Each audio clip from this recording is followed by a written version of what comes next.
welcome back to another Stardew Valley video. Today's video is about things that you didn't know when it comes to Skull Cavern. If there's something new that you've learned today, you're meant to comment it down below so I can see what you've learned. Number one, here's a difficult one you didn't know. It is the Skull Cavern plaques. There are some walls within Skull Cavern that might just look like a random background on the wall, but there are actually some plaques that you can find that contain a hidden secret. So far, there are two available that you can find, and with the help of the Stardew Valley community, both of these have been deciphered. There is this plaque here for our first one, and it reads, "We are cursed, too much iridium." This could be in reference to a few things, but it has been predicted to be the purple slimes that you can find in Skull Cavern, as where killing them will give you a decent amount of iridium. This is what the second one looks like, and it reads, "Wizard sealed us in this prison until the day a hero puts us to rest." This can be found on floors where you can find the mummies. And there isn't much information on this except that the wizard that they are referring to is possibly the wizard that you can find in Cenotaph Forest. Number two, finding yourself mystic stones. You may have randomly found these randomly cool stones just laying around. They are commonly found between levels 100 and 200 of Skull Cavern, and also have a chance to be found at the quarry in Pelican Town. I would highly suggest breaking these. These have a chance to give you iridium and gold ore, as well as a 25% chance to provide you a prismatic shard. Which brings us to our next point, which is about prismatic shards. Everyone has had their fair share of difficulty when it comes to finding prismatic shards, unless you're a speedrunner. Then I envy your prismatic shard collection ability.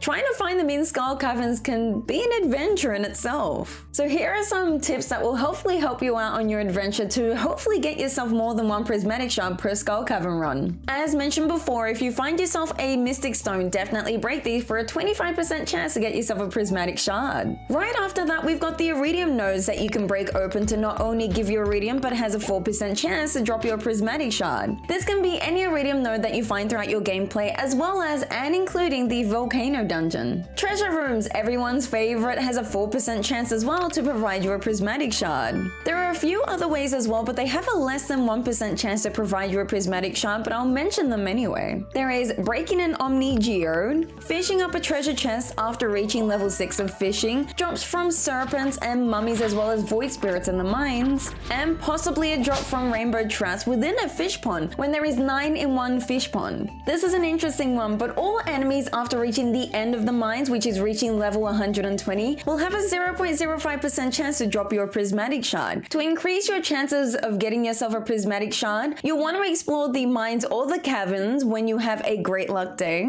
as well as having any food buffs that increase your luck as well. There are a few great uses for your prismatic shards. The obvious one is by taking it to the 3 pillars in Calico Desert, handing it into the museum for the first time. If you have a lot of prismatic shards, you can trade 3 of these at the Desert Trader to get yourself a magic rock candy, using a prismatic shard at the forge over at Ginger Island, using it on a 𝓗𝓸𝓬𝓲𝓪𝓭𝓮 heart so your 𝓗𝓗𝓸𝓬s can cycle rainbow colors, and handing it in to the shrine at the witch's hut to get rid of your children.